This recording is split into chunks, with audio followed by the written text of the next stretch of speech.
नमस्कार। आज का हमारा विषय बिंदु है मानव में उत्सर्जन। आज हम मानव में उत्सर्जन के बारे में जानेंगे। सर्वप्रथम ये जान लेते हैं उत्सर्जन होता क्या है। तो समस्त जीवधारियों में दो प्रकार की क्रियाएं होती हैं। एक वे क्रियाएं जिनमें भोज्य पदार्थों का संश्लेषण होता है, ऐसी क्रियाओं को एनाबॉलिक क्रियाएं कहते हैं। एवं एक वे जिनमें भोज्य पदार्थ टूटते हैं, डिग्रेड होते हैं, ऐसी क्रियाओं को कैटाबॉलिक क्रियाएं कहते हैं। इन दोनों क्रियाओं को एक साथ मेटाबॉलिक क्रियाएं कहते हैं। तो जीवधारियों में उपापचयी क्रियाओं के फलस्वरूप कई उपयोगी पदार्थों के बनने के साथ साथ कई हानिकारक पदार्थ भी बनते हैं। इन हानिकारक पदार्थों को बाहर करना ही उत्सर्जन कहलाता है। तो जीवधारियों में उत्सर्जित पदार्थों के आधार पर हम सर्वप्रथम वर्गीकरण करेंगे, उसके पश्चात हम मानव में उत्सर्जन तंत्र के बारे में जानेंगे। तो उत्सर्जित पदार्थों के आधार पर जीवधारी तीन प्रकार के होते हैं। पहला वे प्रकार जिसमें जीवधारी बनने वाले उत्सर्जित पदार्थ अमोनिया को अमोनिया के रूप में उत्सर्जित करते हैं, ऐसे जीव अमोनोटेलिज्म कहलाते हैं। पहला प्रकार अमोनोटेलिज्म।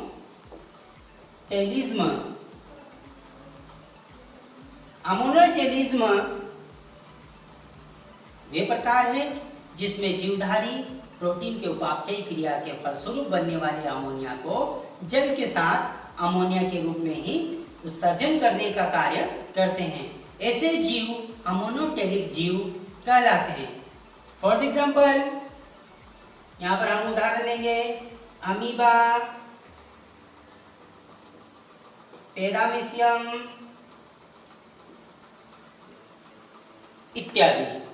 प्रोटोजोआ, कोरीफेरा, स्लेंट्रेटा, प्लेटिहेल्मिन्थेस, इस वर्ग के जो जीव हैं, जो जलीय जीव हैं, बनने वाली अमोनिया को अमोनिया के रूप में ही उत्सर्जित करने का कार्य करते हैं।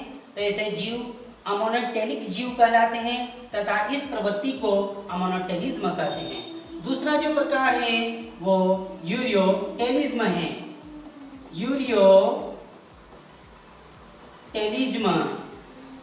यूरियोटेलिज्म का अर्थ बनने वाली अमोनिया को यूरिया के रूप में बदलकर उत्सर्जित करने वाले जीव यूरियोटेलिक जीव कहलाते हैं।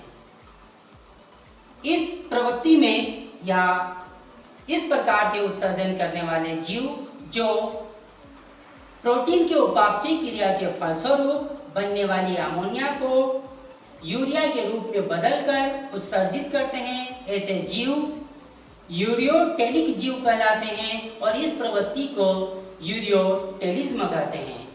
उदाहरण मेंढक, केचुए एवं मनुष्य यूरियोटेलिक जीव है जो प्रोटीन के उपापचयी क्रिया के फलस्वरूप बनने वाली अमोनिया को यूरिया के रूप में बदलकर उत्सर्जित करने का कार्य करते हैं। अगला जो प्रकार है वो यूरिकोटेलिज्म है। तीसरा प्रकार यूरिकोटेलिज्म। वे जीव जो प्रोटीन के उपापचयी क्रिया के फलस्वरूप बनने वाली अमोनिया को यूरिक एसिड के रूप में बदलकर उत्सर्जन करने का कार्य करते हैं, ऐसे जीव को यूरिकोटेलिक जीव कहते हैं तथा इस प्रवृत्ति को यूरियोटेलिज्म कहते हैं। इस संघ या इस वर्ग के अंतर्गत सांप, कीट इत्यादि जीव आते हैं जो बनने वाली अमोनिया को यूरिक एसिड के रूप में उत्सर्जित करने का कार्य करते हैं। तो हमने उत्सर्जन के प्रकार जाने। तीन प्रकार होते हैं, अमोनोटेलिज्म, यूरियोटेलिज्म एंड यूरिकोटेलिज्म। वे जीव जो बनने वाली अमोनिया को अमोनिया के रूप में उत्सर्जित करते हैं अमोनोटेलिक जीव कहलाते हैं तथा इस प्रवृत्ति को अमोनोटेलिज्म कहते हैं। वे जीव बनने वाली अमोनिया को यूरिया में बदलकर उत्सर्जित करने का कार्य करते हैं। ऐसे जीव यूरिकोटेलिक जीव कहलाते हैं तथा इस प्रवृत्ति को यूरिकोटेलिज्म कहते हैं। तथा अगला प्रकार वे जीव जो बनने वाली अमोनिया को यूरिक एसिड के रूप में बदलकर उत्सर्जित करने का कार्य करते हैं। ऐसे जीव यूरिकोटेलिक जीव कहलाते हैं तथा इस प्रवृत्ति को यूरिकोटेलिज्म कहते हैं। हमने उत्सर्जन के प्रकार जाने। इसके पश्चात हम मानव में उत्सर्जन तंत्र के बारे में जानेंगे।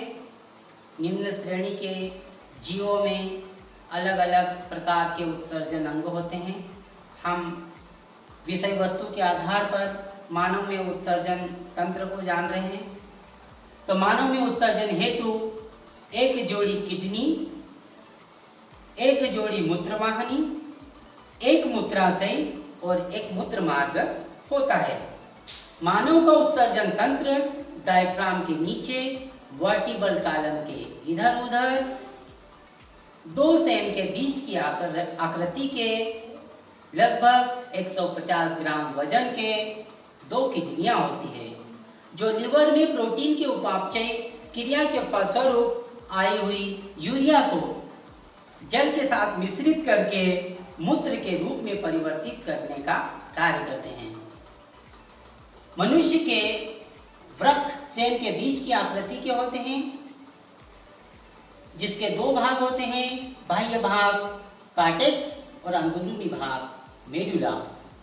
और इन्हीं भागों में नेफ्रॉन पाए जाते हैं और इन्हीं नेफ्रॉन में छनन का कार्य होता है। मेडुला भाग से मूत्र वाहिनी निकलती है जो आगे चलकर मूत्राशय में खुलता है। मूत्राशय में मूत्र एकत्रित होता है और जैसे ही तंत्रिकीय आवेग उत्पन्न होते हैं, मूत्र मार्ग द्वारा मूत्र उत्सर्जित हो जाता है। मानव में मूत्र का निर्माण किस प्रकार से बनता है या किस प्रकार से होता है, इसके बारे में हम अगले वीडियो में जानेंगे नेफ्रॉन की संरचना के माध्यम से। धन्यवाद।